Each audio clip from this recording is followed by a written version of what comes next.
The following is a conversation with Kelly Egan.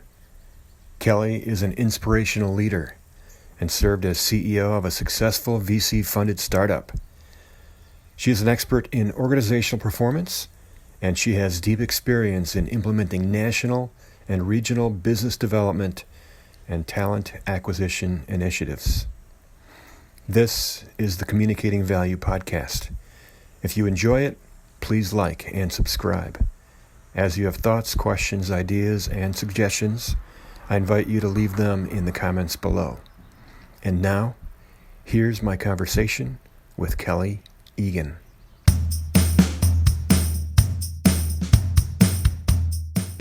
So, Kelly Egan, welcome to the show. And how are you on this wonderful day?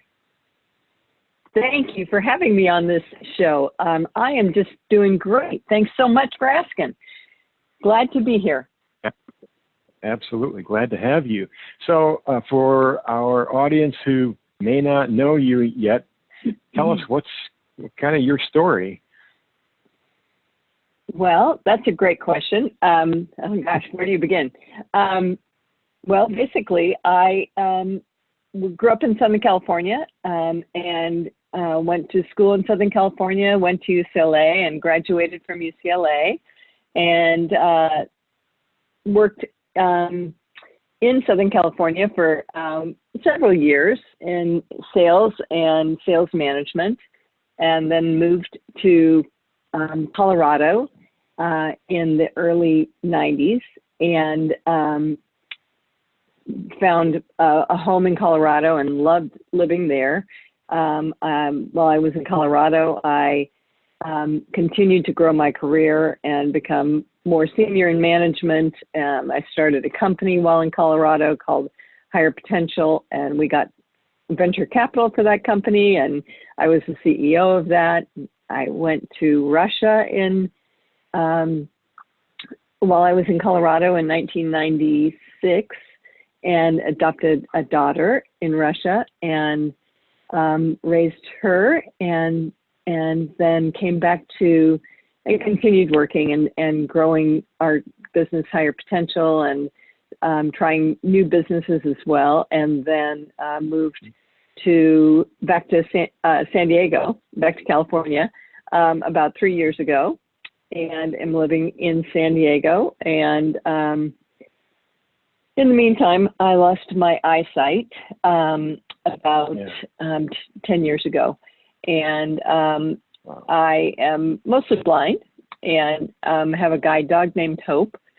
And the two of us now live in San Diego. So that's our current situation. I'm working for a company called Be My Eyes, which provides solutions to people who are blind or low vision or have any visual impairment and helps people accomplish the tasks they need to accomplish day to day. Wow. Very cool. Thank you. Here's the foundational question for the podcast, and it's communicating value is hard. True or false? Kelly, are you a true or are you a false? I've thought about this quite a bit, and I have to say I'm a yes. It's true and it's false. True and false. Okay. When is it true? And when is it false? Well, I feel like creating value is true. It's difficult to create value when you are not authentic or honest or trusted or believing in what it is you're trying to provide value about or position value about. And so the minute you're spending any time trying to communicate value that isn't valuable to you and or the person you're trying to communicate it to, it's difficult. And it's not difficult when, just the opposite, when you're positioning something or talking about something or discussing something that you believe in, that meets your own values, that is important to you, and is something that you can be very in tune with and honest about and sincere about, and provide the information about whatever it is you're trying to communicate to the individual you're going to be talking to for whatever reason, or, you know, whatever platform it might be on. And you also at the same time have to check in with that person and make sure it's something that is of value to them. Or, you know, it can be the most important thing in the world to me, but if it doesn't matter to the other person, it is difficult to create value. So I think you have to, before you know, go too far, is check in with whoever you're talking to and make sure it's something that is valuable and of interest to communicate further on, if that makes sense. It can be, yeah, totally. It can be a moving target, or it usually is a moving target, and that's why I like that. Yeah. Continuing to check in and make sure we're on track. Yes. Awesome. Okay, thank you, Kelly. So this is the part where we are going to take turns asking questions, and I get the first question for you. So here it goes. So Kelly, so far you've had a great career with several organizations. We just talked about some of those. And in some sense, you had told me before that your team is the most critical aspect of being able to create and communicate value to your customers and stakeholders. So what is something that you've learned that a lot of leaders seem to miss when it comes to nurturing, growing, and leading teams to be really valuable? Well, let's see here. Let me kind of start with why I think teams are, you know, critical to building value. I think, you know, I can communicate value, but if I can't create a team that can communicate value, then I'm not able to do too much outreach. So creating value within my team, it has to start there. And I think it goes back to some of the things that I mentioned in the beginning. You have to build trust. You have to be able to listen. You have to be able to be authentic with your team and help them learn what's important to them and talk to them about what's important to them and what's valuable, and, you know, relative to what you might be selling or what you might be talking to your customers about. You need to make sure that the product you're selling, the solution you're selling, or whatever it is you're selling is something that you can believe in and that you can describe in a way that shares the value of that product or service.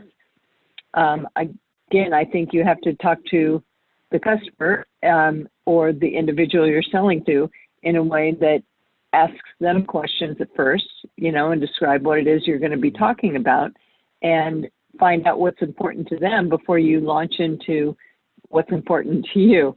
Because if you can't tailor the conversation in a way that's going to be of value to that customer, you might as well, you know, pick up your briefcase and go home. So, so to answer your question, I think teams are critical. I've been able to impart information to teams and build teams and grow teams and take them with me, so to speak, from one company to another.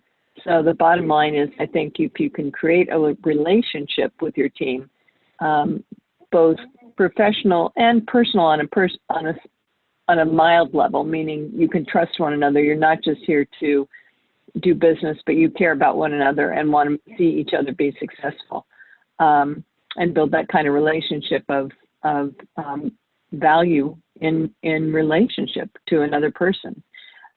Then you're going to be able to create a team that stays together and that nurtures itself and it's each other, and take that forward to the consumers you're selling to or the corporation you're supporting or whatever it might be.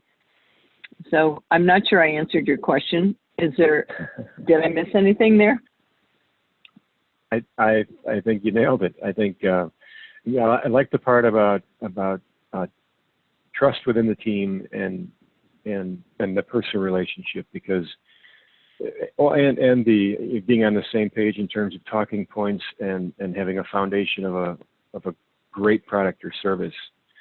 That's That's awesome. And yeah, we've all seen, leaders who try to enforce the value, right? Because maybe it's not there, and yeah, it's bad for business, bad for team morale, and that usually doesn't work. So thank you. That's great. All right, Kelly, thank you for that. And now it's your turn to ask me a question. So, Paul, I think this podcast is really interesting, and I'm intrigued by why is value so important to you and to communication? Ooh, why is value valuable, right? You're right, indeed. So that's a great question, and I thought about it, and I got it down to kind of one simple statement. It's why a business exists, to create value. That's interesting. And you can say a business or a team within a business or a technology or a process, any investment in a business or in a part of a business, because the business exists to create value, and every part of the business, every person in the business, every product line also exists for one purpose, and that's to create value and contribute to that value creation.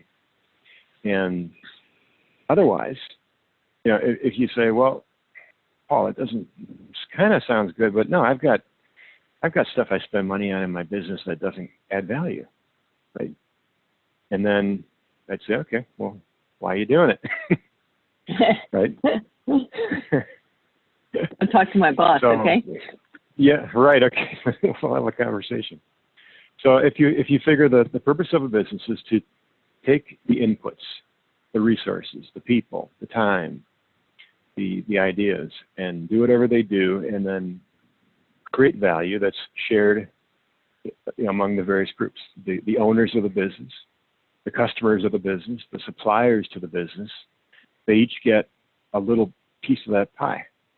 So if there's the business does not exist to create that value pie, then I don't know what that is, but it's not a business. And if there are pieces within the business that aren't adding value, then maybe they should get some scrutiny. That's my that's my take on why value is so important. How's that? Did that answer the question? That's a great answer. Yeah, I think really? that's a great answer to the question. Thank you.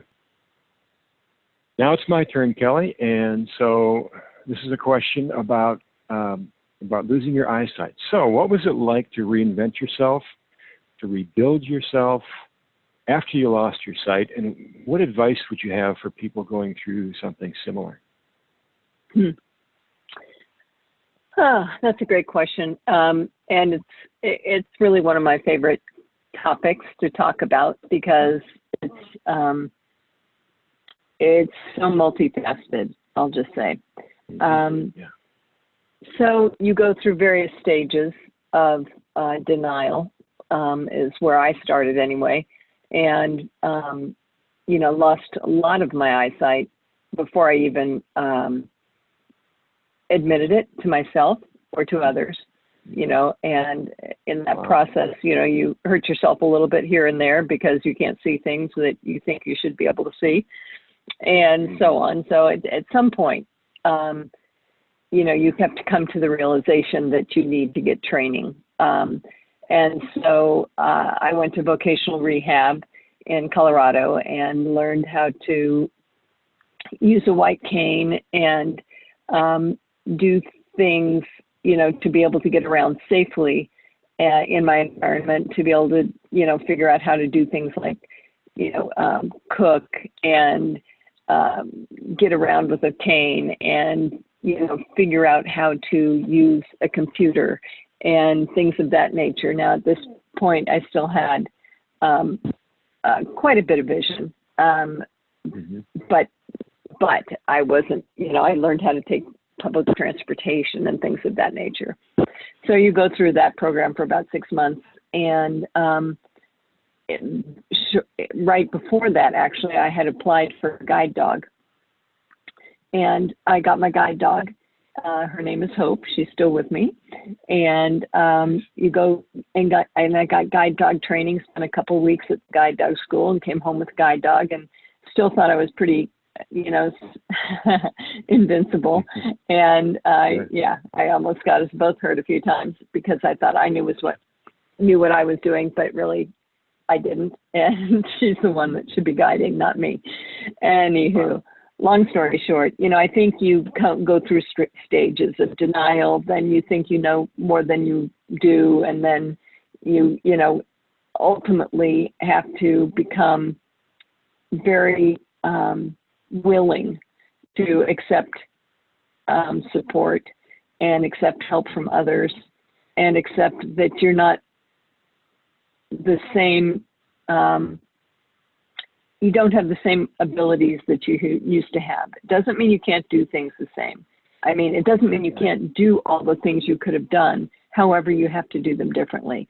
So it takes a while to come around to understanding that, and understanding that it doesn't matter. It's okay. So it's very humbling. I'll just say it's very humbling. You have to ask for help, just because you can't do everything on your own. It's impossible, because eyesight is so critical. It's so much of what we use. It's everything that we pay attention to. And when you don't have that to pay attention to, you have to use your brain differently too, because you have to remember everything. Every little move you make, you have to remember what you just did and how you did it, because you can't scan the room and say, oh yeah, there's the Coke I left on the counter, or, oh yeah, I forgot to bring the cat in, or, whatever it might be. Wow. So it uses your brain very differently, and your body, and, you just have to really gain confidence in being a blind individual. And I think that's the third stage. You become more confident. It doesn't mean you're not going to have issues and troubles and so on and so forth, but you're confident with how you become a part of your new world. And I've been fortunate. I've been employed ever since I lost my sight. The very first 6 months I wasn't, because I was at Voc Rehab, but I've had 3 different roles, jobs, since I lost my sight 10 years ago. And, I believe you're very employable, if you choose to be. And it's what I would say to other people is be kind to yourself who find themselves in this position. Be kind, be patient. I'd suggest get a guide dog, but a guide dog's not for everybody, but it's the best thing I've ever done.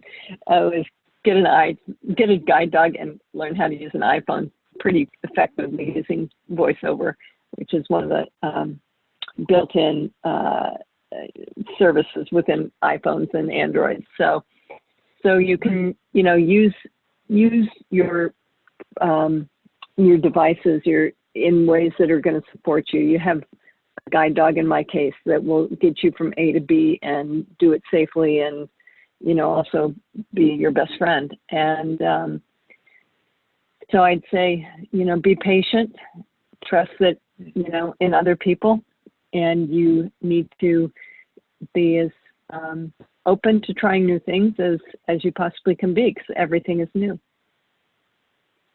Wow.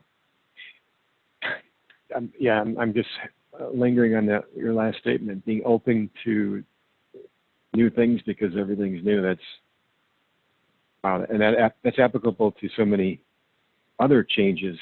Not just losing your eyesight, but losing your job or losing the ability to run your business. Everything happening now. That's great. Thank you, Kelly. You're welcome. All right, Kelly. Thank you for that wonderful discussion. How about it's your turn? So you have a question for me. What's next? So again, I'm fascinated with this podcast about value. Who is your target audience? Who do you really want to gain exposure to this podcast? Awesome. Thank you. So that goes back to how this all started. And I don't know where or when I started asking the question, communicating values hard, true or false, but it got to a point where I just would launch that question, at a conference or over cocktails, and it would lead to like these giant conversations of exploring all different topics related to that question. So I kind of boil it down to like-minded IT and business professionals who are interested in those topics and who kind of need to stick together, because now, more important now and in the last couple of years is to really dig into what is value, why, are we creating it, how much are we creating, how are we communicating that, which I look at as two separate things. You could create value in a vacuum and nobody will know. So the communicating part is super critical. And so there's kind of a little community kind of growing, and I thought this would be a great way to kind of celebrate the topic, get different people on who could provide all kinds of perspectives. So thank you. That's why, and that's who we're targeting. Wonderful. Thank you. All right, Kelly. So my turn again. My last question for you. So you have several book ideas going. Can you share a little bit about that? Yes. Yes, I can. So it's something I think about, in my morning time, when I'm having coffee and meditating and doing all those kinds of things in the quiet time. And, I think I've had some very interesting experiences in my life, and as we all have. And, I think if we can share them with other people in a way that it's going to, quote unquote, bring value to their lives, it's something that I'd love to do. So one of the books I was thinking about is talking about how, how I discovered that I would call it, I think, you can't get it till you are it. And what that means is we can't really understand what someone else is going through unless we are actually going through it for ourselves. So I'll use an example. I've been in, I started the company HirePotential with some other gals, and that was to include or to position and employ people with disabilities at large companies. So we were a staffing firm for people with disabilities back in the 90s, early 2000s. And I thought I knew everything about disabilities. I was all this and more about disabilities and blah, blah, blah. And the reality is I knew nothing compared to what I know now as I have a disability, i.e. blindness. And I think though we can empathize and support people with disabilities, for example, and so on, we can't get it unless we are it. And I think that will go with for so many things, not just disabilities, but right now, Black Lives Matter. I cannot get what it's like to be someone of color. I can love people of color. I can do whatever I can. I can protest all those things. And yet I can't really understand what it was like to grow up in a world like ours and feel what it's like to be a person of color, because I don't think it's easy from the get-go. And I can't pretend I do. I think we get off track when we think we understand something when we haven't lived it. So that's one idea of a book. We'll see if it ever comes out of me or not, but I like the thought of it. And, that's probably the one that's top of mind right now. Excellent. And it's kind of having the humility to know that you can't know, and then you don't pretend, then you don't behave like you think you know, and then you come across as all kinds of things, right, that are mostly off-putting. Yes. There's words for that we're not going to use on the podcast. That's right. And that especially doesn't work in sales, for sure.